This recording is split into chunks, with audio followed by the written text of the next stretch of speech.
শাসনে শাসন কার?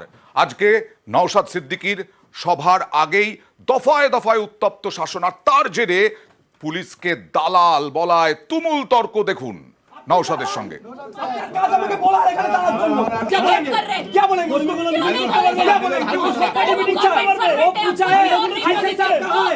वो तो क्या बोला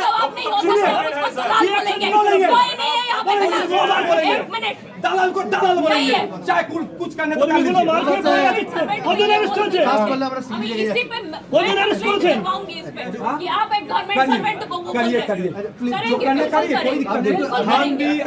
আপনি দালাল জিজ্ঞাসা করেছে আইসি সাহেব কোথায়, এইটা আপনার কষ্ট হচ্ছে, ভোট দেখতে বলছেন। আমি ইংলিশ পড়তে জানি না, আমি ভোটটা কি করে দেখবো বলুন? দালাল, আপনি তো দালাল, আমাকে তো বলবেন আপনি দালাল, আপনার কাজ আমাকে বলার, এখানে দালাল বলবো क्या बोलेंगे वो पूछा है आईसी साहब कहाँ है, वो तो क्या बोला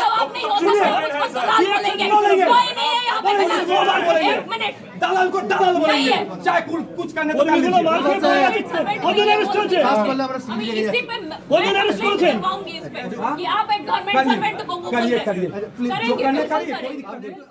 সরাসরি চলে যাব প্রতিনিধি জিয়াউলের কাছে। জিয়াউল, এই জায়গাটায় একটু রাজনৈতিক পরিস্থিতিটা বোঝার চেষ্টা করব যে এইভাবে রণংদেহী হচ্ছেন কেন পুলিশের বিরুদ্ধে নওশাদ সিদ্দিকী?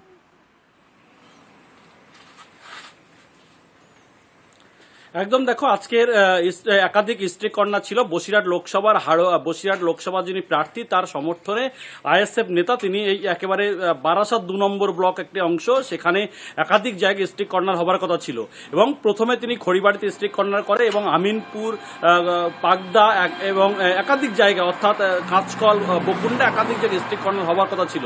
কিন্তু তিনি যখন এই একেবারে খড়িবাড়ি থেকে আমিনপুর শাসন থানা পেরিয়ে আমিনপুর বাজারে আসে, তখন তিনি জানতে পারেন যে একাধিক কর্মী তারা আক্রান্ত, আইএসএফ কর্মী, অর্থাৎ সকাল থেকে তিনি আসবেন এবং তা নিয়ে কর্মীদের মধ্যে উদ্দীপনা ছিল এবং তারা বিভিন্ন জায়গায় ফ্ল্যাগ ফেস্টুন টাঙাচ্ছিলেন এবং সেখানে শাসক দলের বারবার যেটা অভিযোগ করছে, শাসক দলের গুন্ডা বাহিনী সেই ফ্ল্যাগ ফেস্টুন ছেড়ে দিচ্ছিল, ভাঙচুর করছিল এবং একাধিক আইএসএফ কর্মী সমর্থকের মারধর করেছিল।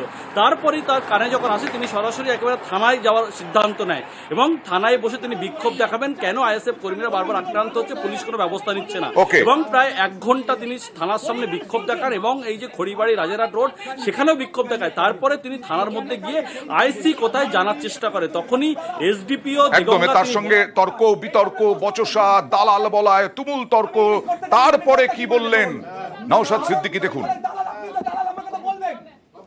প্রশাসনের গাফলতি, ব্যর্থতার জন্য আজকে আমরা এই প্রোগ্রাম করতে পারলাম না, উল্টে আমাদের কর্মী সমর্থকরা আক্রান্ত হলো, আমাদের প্রোগ্রাম করতে দিল না।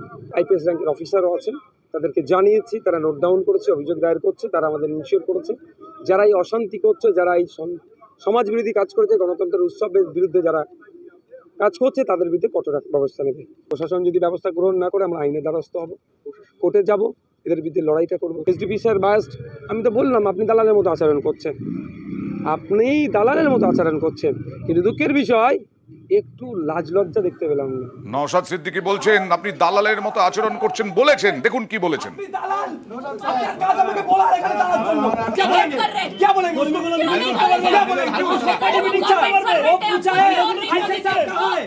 वो तो क्या बोला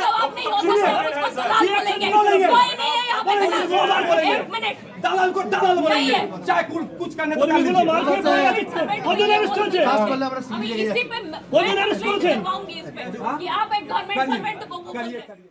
আর এই পরিস্থিতি হলো কেন? আজকে 7 সকালে বকুণ্ডায় একেবারে পতাকা টাঙানো নিয়ে আইএসএফ তৃণমূল সংঘর্ষ। আইএসএফ তৃণমূল সংঘর্ষে উত্তপ্ত হয়ে উঠল বকুণ্ডা। দেখুন, লাঠি নিয়ে মারামারি, আইএসএফ কর্মীদের লাঠি দিয়ে মারধরের অভিযোগ। আইএসএফ টিএমসি মারামারিতে জখম অন্তত 3 থেকে 4 জন। তৃণমূলের বিরুদ্ধে মারধরের অভিযোগ, আইএসএফ এর অভিযোগ অস্বীকার তৃণমূলের।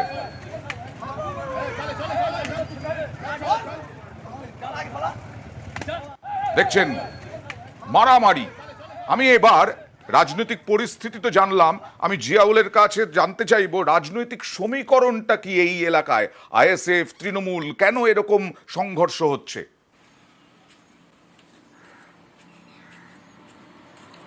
দেখো একেবারে এই অর্থাৎ এই শাসনের একেবারে 34 বছরে, তুমি অন্ধ জানো 34 বছর বামেদের রাজত্ব ছিল, ঠিক। তারপরে দীর্ঘ 11 বছর এখন শাসক দল তৃণমূল কংগ্রেসের রাজত্ব। হ্যাঁ। সেখানে থাবা বসাচ্ছে আইএসএফ, অর্থাৎ আইএসএফ এখানে জমি শক্ত করার জন্য বিভিন্ন সময় তারা রাজনৈতিক সিদ্ধান্ত নিচ্ছেন, মিছিল মিটিং করার, কিন্তু তারা বারবার বাধা পাচ্ছেন। আজকে যখন এই স্ট্রিক কর্নার লোকসভার ভোট নিয়ে যখন এই একেবারে প্রচারে আসার কথা রয়েছে নওশাদ সিদ্দিকীর, সেই সময় বকুন্ডার একেবারে আইএসএফ কর্মী সমর্থকরা তারা দলীয় ঝান্ডা টাঙাচ্ছিল।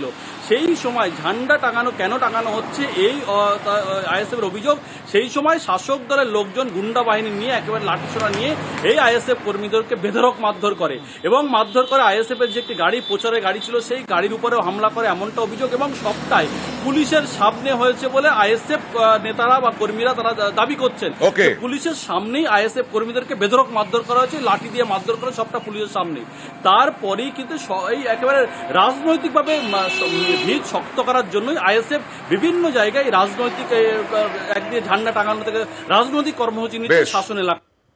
একদম রাজনৈতিক, যেহেতু আইএসএফ এর জোর বেশি, সেই কারণেই এখানে শাসক এবং বিরোধী এই রকম টক্কর। আর পলতাডাঙ্গায় এখানেও সংঘর্ষ।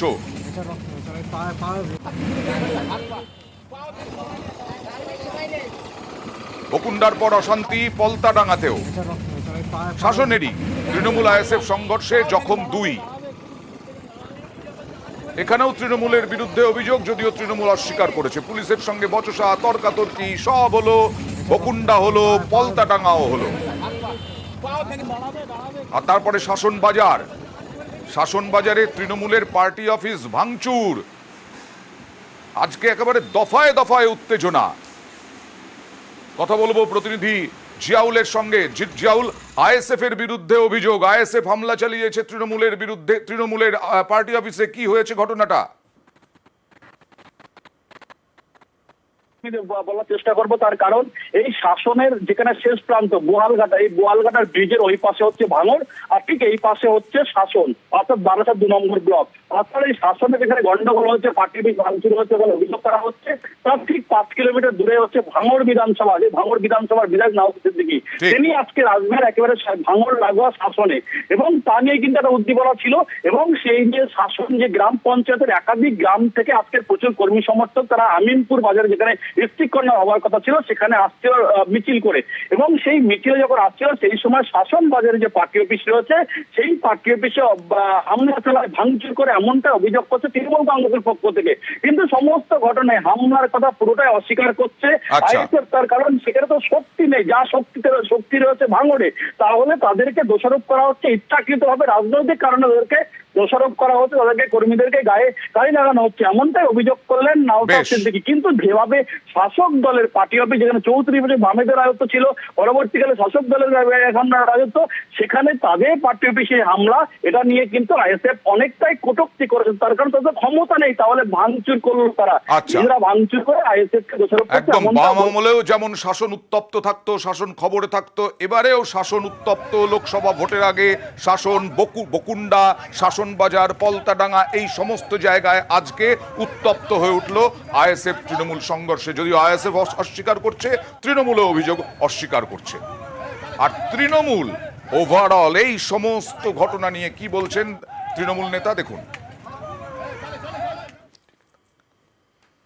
এরা যারা আজকে আইএসএফ বলে এলাকায় পরিচিত, নিজেদেরকে পরিচিত করতে চাইছে, এরা অ্যাকচুয়ালি সিপিএমের বড় বড় হার মারে। এটা এলাকার মানুষ দেখে নেবে, এটা কোনো ব্যাপার না, এটা এলাকার মানুষ দেখে নেবে। পার্টি অফিসগুলো ওরাই ভাঙলো, ওদের তো আমাদের উপরে রাগ আছে না। বিজেপি যে পলিটিক্সটা করছে সেটা দেখে দেখে ওরা কপি করছে, ওটা এখানে হবে না। এখানে মমতা বন্দ্যোপাধ্যায়ের দল প্রতিষ্ঠিত এবং মানুষের ভালোবাসায় প্রতিষ্ঠিত। আমাদের 4 জন আহত হয়েছে। এখন আমরা যদি এর প্রতিবাদে গণতান্ত্রিক পদ্ধতি মেনটেন না করতাম, আজকে আইএসএফের এই যে 20-30 জন এসেছিল, সবকটা এতক্ষণ হসপিটালে থাকার কথা।